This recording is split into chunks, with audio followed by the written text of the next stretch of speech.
The Batman has existed for 80 plus years, with a rich history from several mediums like comic books, video games, movies, TV shows, and cartoons. It's safe to say that there is a Batman for everyone out there. And back in 2017, we were supposed to get The Batman directed, written, and starring Ben Affleck in the year 2019. But with the failure of the theatrical cut of Justice League, Ben quit the project due to mental stress and his continual alcoholism. So in 2017, when it was announced that director Matt Reeves was going to do his own version and take on the Caped Crusader, I was absolutely beyond excited. The only concern I had was that Matt Reeves wouldn't get full creative control.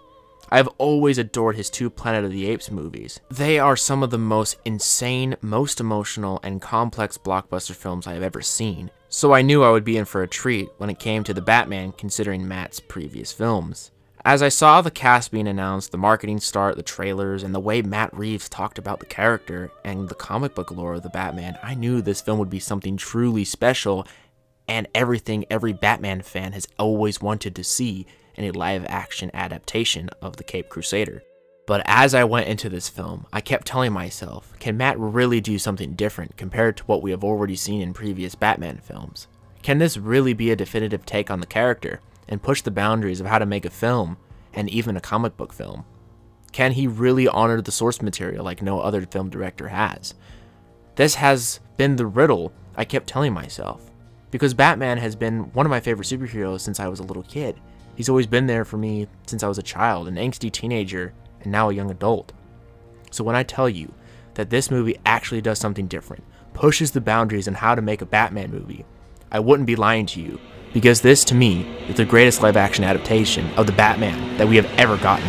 Here's why.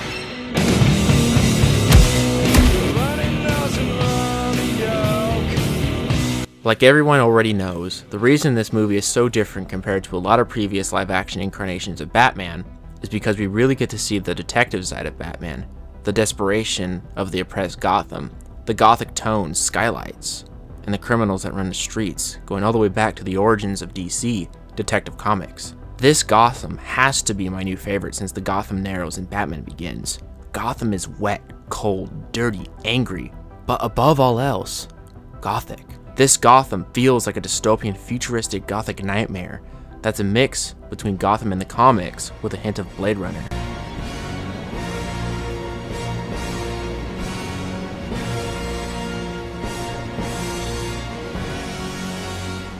Why this Gotham works so well for me is that this Gotham feels like a character, which is why Gotham works so well in the comics, is because it's its own character. This film is very point of view driven. We get to see what Gotham is really like and what it really sees.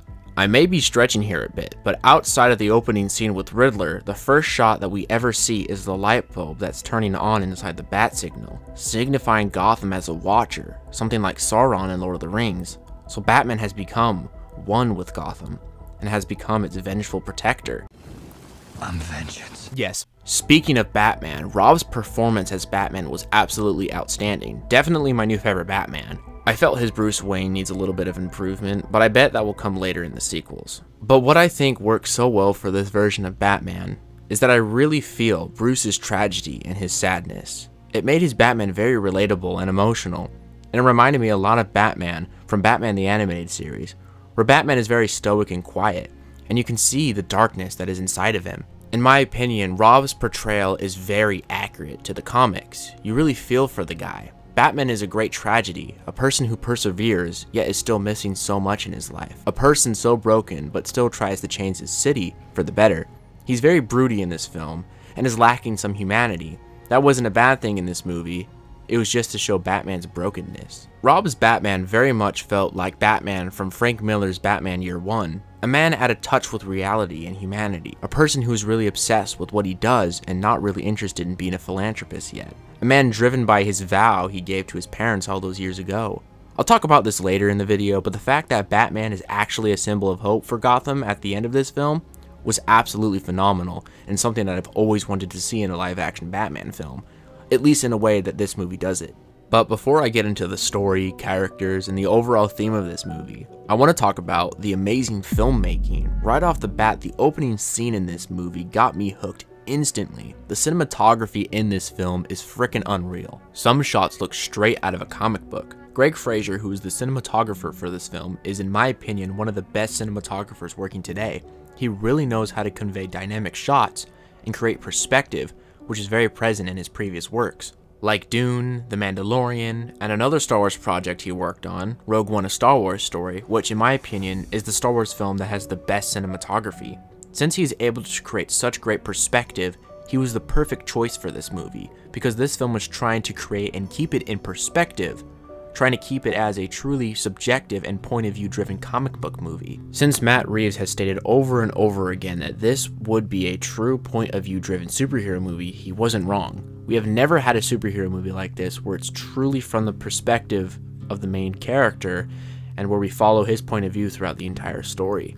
Especially since we get an inner monologue from Batman, which hasn't really been done since Watchmen and Sin City in terms of comic book movies. The only other superhero movie that's this close to being a truly point of view driven story is probably Spider-Man 2. But the movie isn't a true subjective film like The Batman, because in The Batman we mostly follow Bruce and his perspective throughout the film with his inner monologues. The cinematography and visuals are also trying to keep things in perspective and creating a point of view driven story. Cinematographer Greg Fraser and director Matt Reeves use a specified camera lens called anamorphic lenses, which distorts what you see in frame, creating a sort of bokeh effect, which is used to draw attention to and away from whatever is shown on screen. This makes certain images sharper or can create a blur effect. For this film's case, the anamorphic lenses is used to create perspective and keep things point of view driven.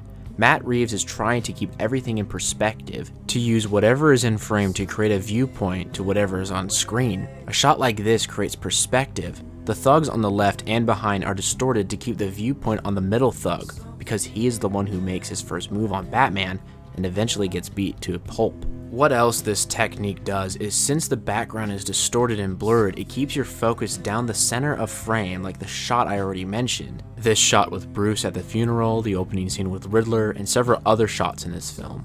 This tactic keeps the audience's focus on how the characters' bodies and faces are accentuated, to keep the focus on the characters rather than the background and what's going on in the environment behind them. Again, with this strategy they use, it leads to another filmmaking technique, which is called virtual production. The Mandalorian and the live-action adaptation of The Lion King were the first to use this tactic, which is a technique using an LED wall driven by the Unreal real-time game engine. Matt Reeves and his team uses this to create a virtual Gotham that the actors and the film crew can play around in. This technique is able to pull off more beautiful shots than what the MCU can do with their CGI. The budget for The Batman was around $150 to $200 million, which is less compared to a lot of other superhero movies out today. It just shows it's not about how much money a film costs, it's about creating new things and redefining the art form of film. And sometimes with a lower budget, it could allow you to be more creative with the money that you have, rather than having a bunch. This is already one of the most unique comic book films this decade. But with all of this, the question still remains.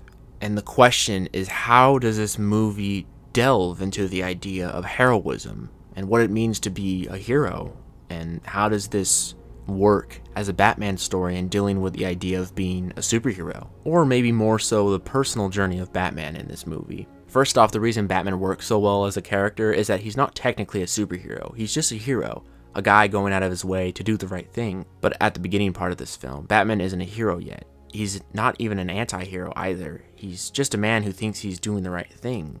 He thinks he's making a change, and he's trying his best to stop as many criminals as he can. Batman is fighting with vengeance, not acting on selflessness yet. He's stoic, angry, and sad, and all of that is exemplified when Riddler comes into the picture. The Riddler is similar to Batman. He's angry, vengeful, and doing what he does out of selfish reasoning. The Riddler is fighting for justice, but not in the way it should be fought for. The Batman in Riddler is the embodiment of vengeance versus justice. But both characters are using those ideas in the wrong way. With the Riddler, we understand where he's coming from. He reveals to Gotham about their corrupt political system. But instead of bringing these corrupt politicians to justice by having them serve in court or arrested, he instead kills them through vengeance. Riddler tries to use justice, but instead consumed and inspired by vengeance. Batman thinks he is using justice towards the criminals he faces, but instead is consumed by vengeance. It's a clash of ideologies, and it's shown very prominently in this scene between both of them. Batman learns that he accidentally is a part of Riddler's creation. Batman inspired Riddler, but not on purpose. You showed me what was possible. You showed me all it takes is fear and a little focused violence. You inspired me. Batman's character growth in this movie is to learn to inspire hope instead of being consumed by vengeance. Riddler tries to use justice but ends up consumed by vengeance at the end of this film. This clashing of ideologies is a classic staple in Batman stories. What, your moral code just won't allow for that? It's too hard to cross that line? All I've ever wanted to do is kill him. A day doesn't go by when I don't think about subjecting him to every horrendous torture he's dealt out to others, and then end him.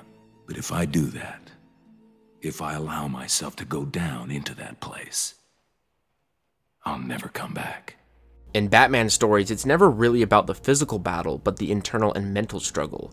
Riddler wins the physical battle by having Gotham flooded and outsmarting Batman, but Batman wins the internal struggle. Riddler stays consumed by vengeance, but Batman learns to grow from vengeance and his past struggles.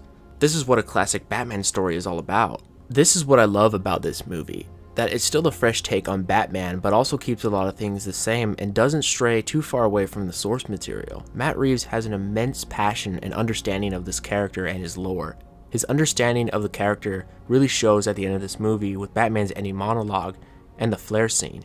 Batman in previous live-action interpretations haven't been portrayed in this way before, or at least this explicitly. In Nolan's trilogy, Batman was more of a symbol and a legend, while this film focuses on the human aspect and how Batman is just a guy in a costume trying to do the right thing. At the end of the day, these two scenes are very simple, not in a bad way, but they aren't overly complex, taking Batman back to his simpler roots and focusing his character as a hero, not a dark Avenger. This three-dimensional character arc and simplicity is missing in a lot of comic book films nowadays. The simple idea of heroes helping us. Batman doesn't win the physical battle in this film, or more so, he doesn't win against Riddler, but he wins the battle within himself. And that's what a lot of people can relate to and hold on to. I'm glad people are actually seeing these characters as the way they should be seen. DC characters have always been, since their inception, archetypes, characters to look up to, role models.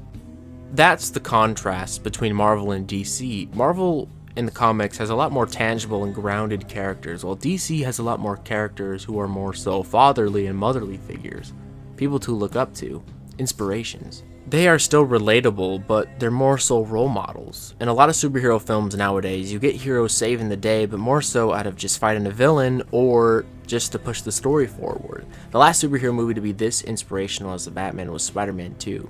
Both these movies have very similar themes, learning how to self-sacrifice and help others. The Batman shows that superheroes can be taken seriously, while also being simple and inspiring in nature. I don't want Thor cracking jokes every 5 minutes or Superman viewed as a demigod. I want the simplicity. The simple idea of helping others. We need hope, we need perseverance and strength, and above all else, we need heroes and more films like the Batman.